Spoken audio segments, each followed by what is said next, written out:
Olá, galera! Estamos aqui para mais um Mapa Mental. E dessa vez vamos falar sobre um dos períodos em que Getúlio Vargas esteve no comando do Brasil. Vamos lá? Era Vargas, governo provisório. Vargas assumiu o poder no Brasil no ano de 1930. A Revolução, ou golpe de 1930, o conduziu ao poder e, de acordo com o combinado, ele seria o presidente do Brasil de forma provisória, até que a casa estivesse em ordem. Pois bem, com esse objetivo, Vargas assume e logo toma algumas medidas. Dentre elas, ele rasga a Constituição que havia sido promulgada no ano de 1891. O grupo de Getúlio argumentava que essa medida era necessária porque a Constituição, que estava em vigor no Brasil, representava a velha política e ela já não combinava mais com um novo Brasil. Sempre pensando em romper com o passado político, Getúlio também vai mandar fechar o Congresso e tirar do cargo todos os governadores dos estados, que na época eram chamados de presidentes, para colocar os chamados interventores. Em outras palavras, Getúlio e o seu grupo tiraram do poder antigos inimigos políticos e entregaram os cargos a seus aliados. Como eu sou goiano, aqui vale um comentário. Foi nesse período que o estado de Goiás vai se dar bem. O interventor que veio para Goiás, o senhor Pedro Luvico Teixeira, vai propor a construção de uma nova capital para o estado. E assim, Goiânia vai nascer representando a modernidade e a união de um novo Brasil. No pacote de medidas tomadas por Vargas, os tenentistas também serão beneficiados. Afinal, eles estavam juntos na campanha que conduziu Getúlio Vargas ao poder. Logo, vários militares que estavam presos por terem lutado contra a velha política tiveram seus crimes perdoados.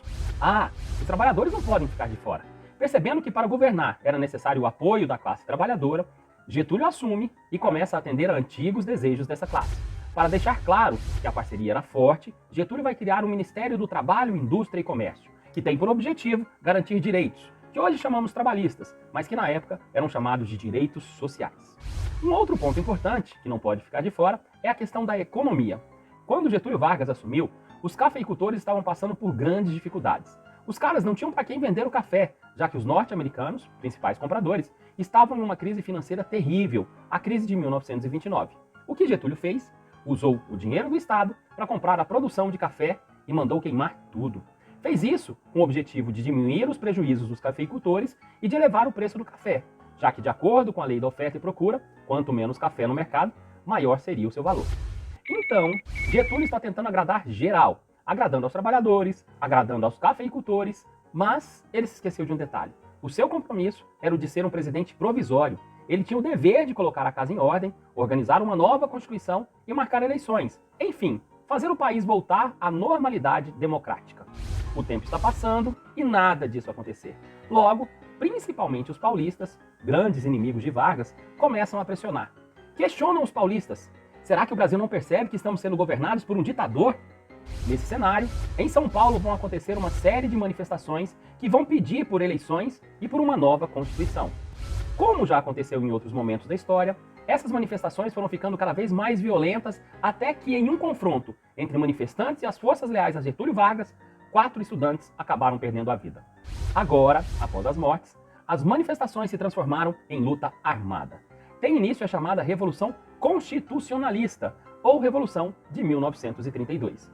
E as iniciais dos nomes dos estudantes mortos, MMDC, vão ser utilizadas para dar nome ao grupo dos revoltosos paulistas. Após 3 meses de combate, os paulistas acabaram derrotados. Mas, mesmo parecendo contraditório, os paulistas foram derrotados nas armas, mas ainda assim saíram vitoriosos. Ué, como assim, professor? Fiquei confuso aqui. Eles perderam, mas ganharam? Isso mesmo. O fato é que Getúlio Vargas percebeu que seria impossível continuar governando sem que uma Constituição fosse promulgada e eleições marcadas. Dessa forma, o Brasil se articula para elaborar uma nova Constituição. Também vai ser criado o TSE, Tribunal Superior Eleitoral, que vai ter por função garantir que as eleições que ainda seriam marcadas fossem realizadas de forma limpa e transparente.